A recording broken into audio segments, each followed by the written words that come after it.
I heard now that Man United had more penalties in 2 years since Ole is there than I had in 5.5 years. I have no idea if it's my fault or I don't know how that can happen. We took a look at the stats, and he is right. United have had 27 penalties under Ole Gunnar Solskjaer during that time period. At Liverpool had 16. Still, Craig, it feels a weird thing to bring up. Well, maybe they've had 27 just penalties. I mean, we'd have to look back over them. I'm sure there's some dubious ones in there as well, but I'm sure there are some for Liverpool. Look, for 2 years, this side has been unbelievable, exemplary. You know, neck and neck with City, the year City won the league. They won the Champions League. Last year, untouchable domestically, untouchable. Now, under pressure, if they don't win the league, we know what it's going to be. The broadcasters. The scheduling of the early morning kickoffs. I wanted 5 subs and I didn't get it. And now the officials are against him as well. I mean, it's pretty classless from a manager who has been class all the way, pretty much, up until now. The bottom line is, his front three, as Stevie and the rest of us pointed out, are not operating. He's got to deal with the injuries at the back. He has youngsters in the centre-half positions that he can choose to use them if he wants to bring them in. If they're not good enough in his eyes, that's his problem. He's been there long enough. Could have replaced them. Could have brought better youngsters in. If they're given contracts, then they should be good enough to come in and do a job. So he's only got one place to look, Daniel. That's at himself this year. And not at the referees, and not at VAR, and not at the FA and the Premier League and the broadcasters. It's down to Liverpool. They're way off the pace from where they were in the last 2 years. That's fact. We can get the facts out of the points of the last 2 years where Liverpool were at this stage of the season. Mm-hmm. That's also factual. So is it pressure? Why is he coming out and saying these sort of things? I don't think he thinks he's under that much pressure. I mean, if he loses the league this year, he's not going to lose his job. If he goes out the Champions League in the knockout stage first, he's not going to lose his job. So I don't really see it, apart from the fact he's annoyed that his team are a lot more frail than they were.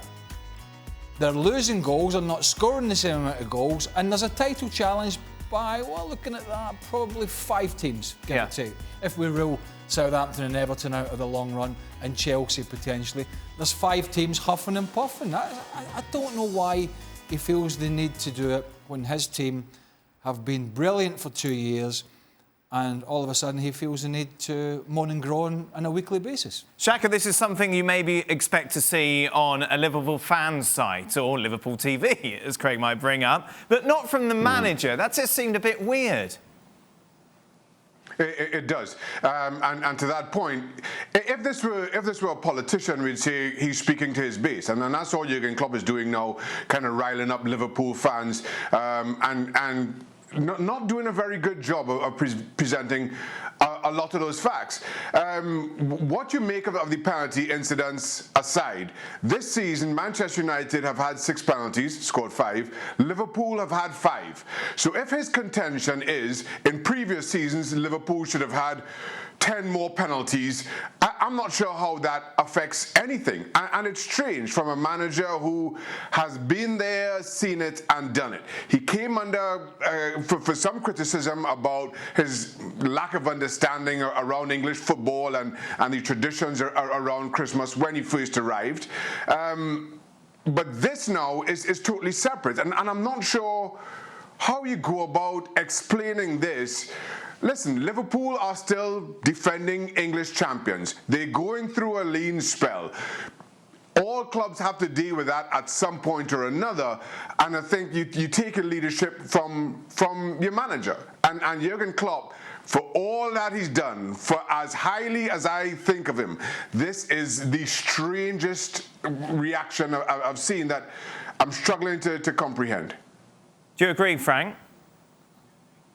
I do agree. I'm really fond of Mr. Klopp as well. I don't understand what he's trying to do. He doesn't need to find any excuses. I mean, this season is a big mess. I don't know what it's going to mean to be a champion of the Premier League this season with all the things that we see and all the things we are going through.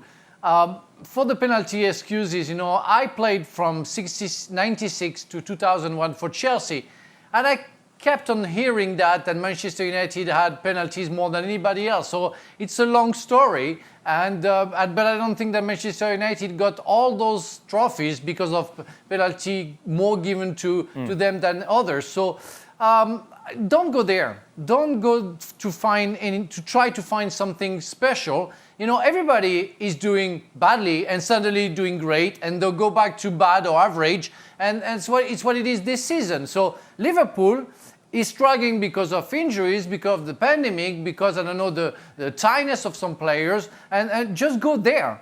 Don't try to find something else with, as Craig say, broadcasters and our officials.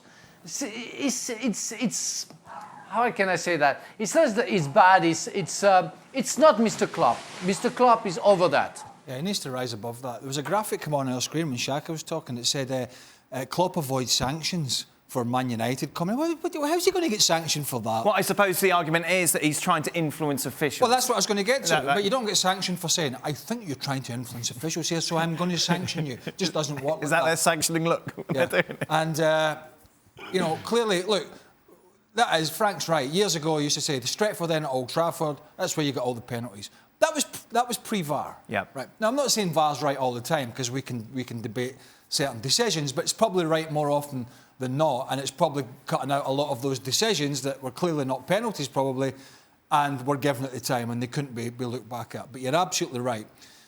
What he is trying to do here, which is not an offence, is he's trying to get in the heads of the officials. Right, and he feels the need, the way his team are playing, to do that. I think he feels that to get over the line this year, they're maybe needing a little bit of help. Right. And so he is trying to influence them, but not in a way where you could be up before the FA and say, because... Then, so is that not just clever, then? Is that not trying to give your team any sort of advantage you can? But I really don't think... We need to get a Premier League referee. Where's Walton? Walton won't pick up the phone, will he? By the way, is Peter Walton on the missing list or something? I mean, I know they're in lockdown, but I've not seen him for over a year. I personally don't think referees are swayed by that nonsense. I think they go into a game and they make big calls on what they see at the time. Right. And then that is taken to VAR most of the time, and it's looked at again. So I don't really think you're going to influence it like maybe you would have done 20 years ago. Referees will read it, they will know about it, but I don't think it will influence a decision. In fact, it might even go the other way. Maybe they'll just look at things even more in minute detail than they would have done before. So it might have an adverse effect, who knows? Thanks so much for watching ESPN on YouTube. And for more sports highlights and analysis, be sure to download the ESPN app. And for premium content and live streaming, subscribe to ESPN Plus.